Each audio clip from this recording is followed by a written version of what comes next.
동일 난방을 해도 난방비가 거의 안 나오는 아파트 세대가 있는 반면 아무리 아껴 써도 수십만 원씩 난방비가 부과되는 아파트도 있습니다.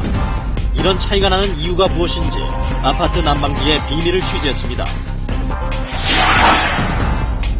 수많은 대중이 돈을 모아서 영화나 음반, 공연 제작비를 지원해주는 크라우드 펀딩.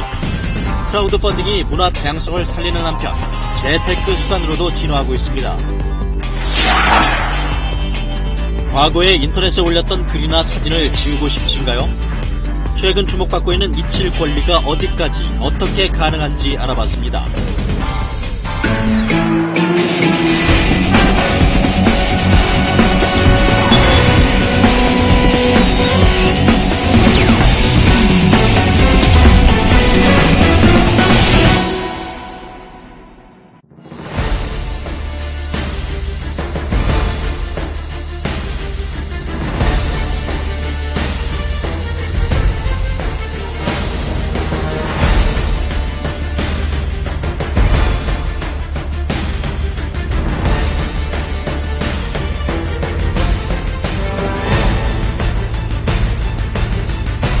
보일러를 막 튼 것도 아니고 잘 때만 틀었고 뭐 잘 때는 뭐 코가 좀 시릴 정도였고 17평인데 30만 원 넘게 나왔던데.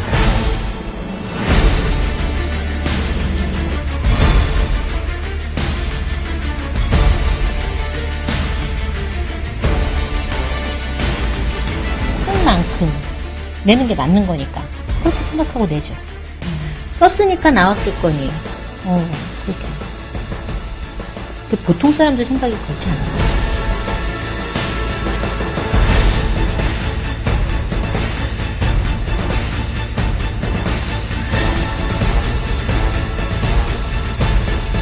똑같은 조건에서라도 난방비에는 상당히 차이가 날 수 있습니다.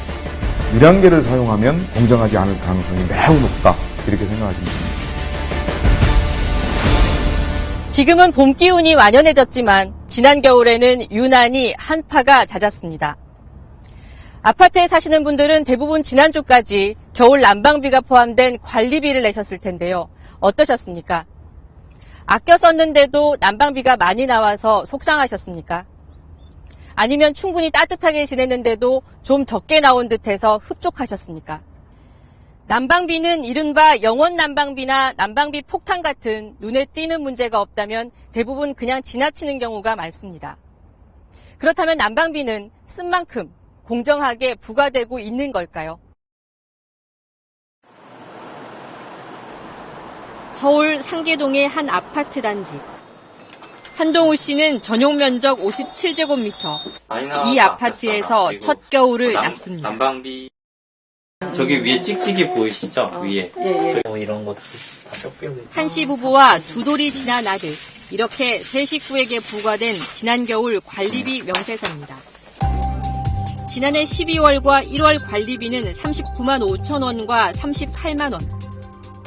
이 가운데 난방비가 각각 28만 5천 원, 26만 6천 원입니다. 좀 관리비 고지서가 뭐 잘못됐나 아니면 다른 호스랑 뒤바뀌었나 이런 것도 확인하고 자세히 봤는데 저희 호스더라고요. 이웃 간의 교류도 딱히 없어. 근처 다른 아파트 단지에 살았던 1년 전 같은 기간 난방비는 각각 11만 3천 원과 10만 원. 아파트 면적은 오히려 3.3제곱미터 더 넓었는데도 난방비는 절반 이하였습니다. 비슷하게 썼습니다. 트는 시간도 비슷했고 이런데 이제 거의 차이가 거의 2배 정도 나오더라고요. 이렇게 보시면 이제 동일 면적에 비해서 저희 집이 훨씬 많이 나왔고요. 난방비를 납득하기 힘들었던 한 씨는 같은 동 다른 세대의 난방 계량기를 조사했습니다. 15층까지 이렇게 조사를 했습니다. 그러니까 밤에 제가 후레쉬 이렇게 들고 다니면서 한 보름 정도 조사를 했습니다. 그때가 이제 한파주의보도 이제 발령됐을 만큼 추웠을 텐데요. 그때 이제 영원 나온 집이 15층 중 15세대 중에 7세대더라고요. 이거는 계량기를 보고 들어가시는 거예요? 네, 전혀 움직이지 않았습니다. 전날하고 그 전날하고 숫자가 똑같더라고요. 관리사무소 기록에도 한 씨가 사는 동 같은 라인 7가구의 지난해 12월과 1월 난방 사용량이 0이거나 극소량인 것으로 돼 있습니다. 관리사무소 측은 이런 사실은 모르고 있었다고 말합니다. 내가 1년에 한 번씩 하고 있거든요. 해가지고 0톤에서 5톤, 10톤 사이 쓰시는 분 점검 중에 있는 거고, 이제 안 쓰시는 분도 계시고, 계량기 고장으로 해가지고 실제로 잡아내서 저희가 받는 경우도 지금. 한 씨는 관리사무소의 난방비 부과 내역을 더 이상 신뢰할 수 없다고 말합니다. 그러니까 저희만 돈 다 내고 있는 게 아닌가 생각을 했죠. 뭐.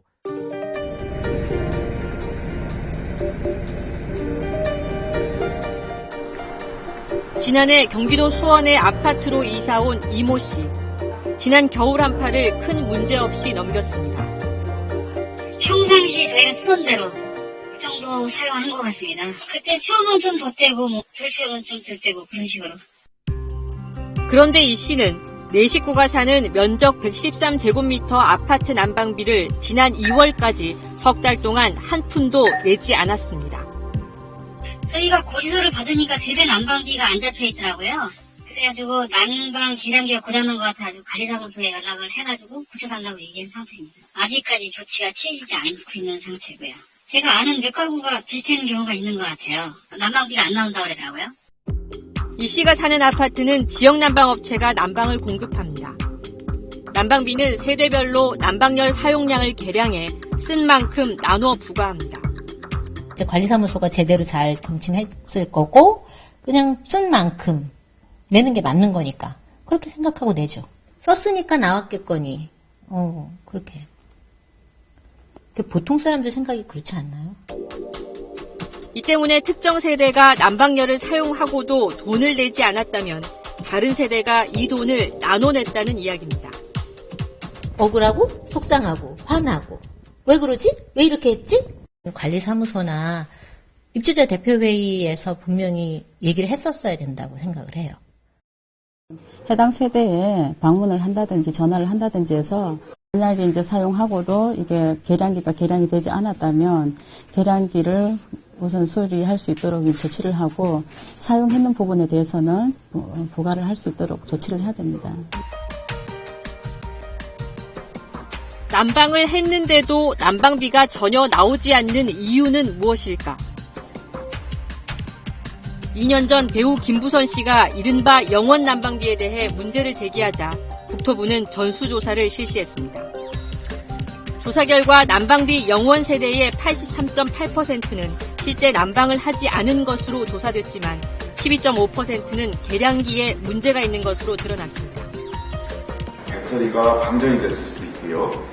또는 그 계량기가 작동의 원리를 통해서 계량을 하는데 그 원리를 무력화시키면 계량을 못할 수 있습니다.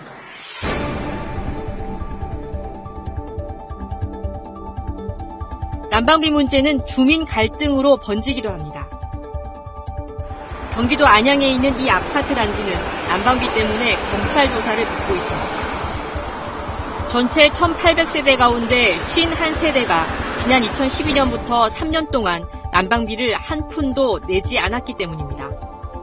지난해 1월에는 182세대에 난방비 0원이 부과됐습니다. 화가 난 일부 주민들이 시에 감사를 요청하고 검찰에는 수사를 의뢰했습니다. 동대표들이 난방비가 또 0원이 나온 거예요. 분명히 떼고 있는데. 그러니 저희 입장에서는 이거 뭔가 부정한 내용들이 있구나는 걸 파악을 좀 했죠. 검찰에 정확히 수사 의뢰를 해가지고 이거에 대해서 시시비비를 가려서 다시는 이런 문제가 일어나지 않도록 하자 해가지고. 검찰 수사와 별개로 안양시는 아파트 관리사무소에 과태료를 부과하고 업체 소속 지자체에 영업정지 처분을 의뢰했습니다. 계량기 관리를 제대로 하지 않은 책임을 물은 겁니다. 관리주체 고유 업무인 공정한 관리 부가 업무 소홀히 했기 때문에 다수의 입주자들 사용자에게 재산상의 손해를 입혔다고 판단해서 행정처분 의뢰를 요청한 것입니다. 계량기를 일부러 파손하거나 조작하는 건 범죄입니다. 그리고 계량기가 제대로 작동하는지 확인하는 건 입주자와 관리 주체의 몫입니다. 그런데 난방비가 공정하지 않은 이유는 또 있습니다. 지은 지 20년이 넘은 158제곱미터짜리 아파트에 사는 김장석 씨. 난방비가 너무 많이 나와 난방을 마음대로 할 수 없다고 말합니다. 처음에 나왔던 거는 한 37만 원 정도가 나왔던 것 같아요. 난방비만. 이제 일반적으로 한 15만 원 정도.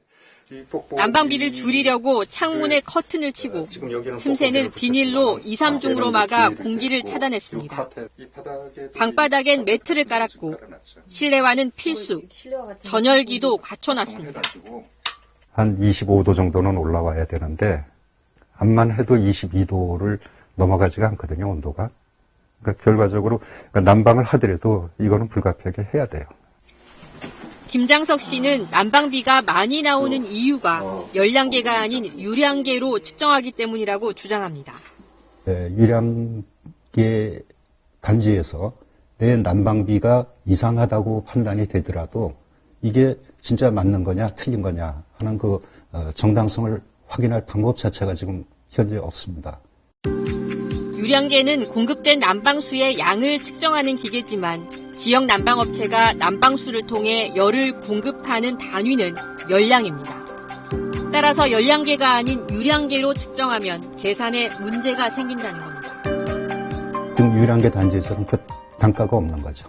그러니까 아파트 관리사무소에서 이게 단가다 그러면 그게 단가가 되는 거죠. 결과적으로. 2009년부터 신축 공동주택에는 유량계가 아닌 열량계를 설치하도록 의무화됐습니다. 하지만 이전에 지어진 공동주택 상당수가 여전히 유량계를 사용하고 있습니다. 아마 제 추정으로도 반반 정도 건물을 짓는 사람은 유량계가 싸니 유량계를 달려고 하거든요. 이 제도 개선을 해서 유량계를 못한 이후에 이제 열량계가 들어온 거니까. 열량계와 유량계로 측정한 난방비는 얼마나 차이가 날까? 건설기술연구소에 실험을 의뢰했습니다. 전용 면적 82.5제곱미터짜리 실험주택. 공급된 난방수의 누적량을 보여주는 유량계와 열량을 측정하는 열량계를 동시에 온수 분배기에 설치했습니다. 유량 측정하는 건 똑같은데 온도를 2개를 더 측정합니다. 들어오는 물의 온도, 나가는 물의 온도. 같이 측정해서 열량을 연산을 해내는 겁니다. 24시간 동안 세대 전체를 난방했습니다.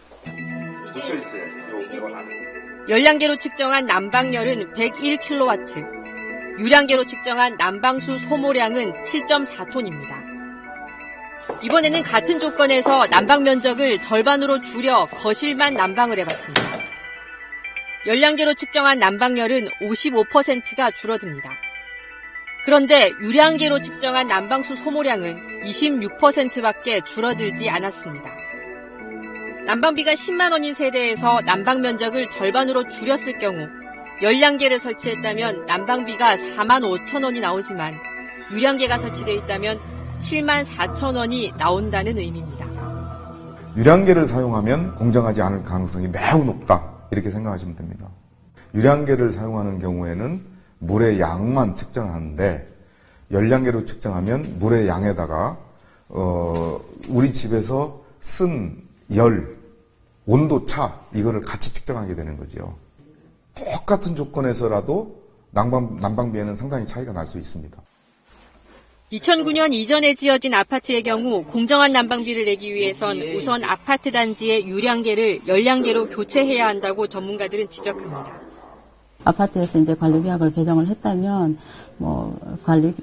수선 유지비나 장기 수선 중단금으로 사용을 할 수 있겠지만 그 장기 수선 계획에 반영을 한다거나 아니면 입주자 대표회의 열기를 받아서 수선 유지비로 사용한다는 그런 내용을 적극적으로 우리가 활용을 하지 못하고 있는 경우가. 또 계량기가 제대로 작동하는지 관리하고 계량기를 조작하지 못하도록 난방비 부과를 투명하게 운영할 필요가 있습니다. 좀 세대 내부에 이제 설치가 되어 있다 보니까 이제 점검이나 확인하기가 사실 쉽지 않습니다. 6개월마다 이제 도시가스 같은 경우에는 세대 내부에 의무적으로 들어와서 점검을 하고 가도록 하고 있지 않습니까? 그것처럼 이게 좀 제도적으로 뒷받침이 되어가지고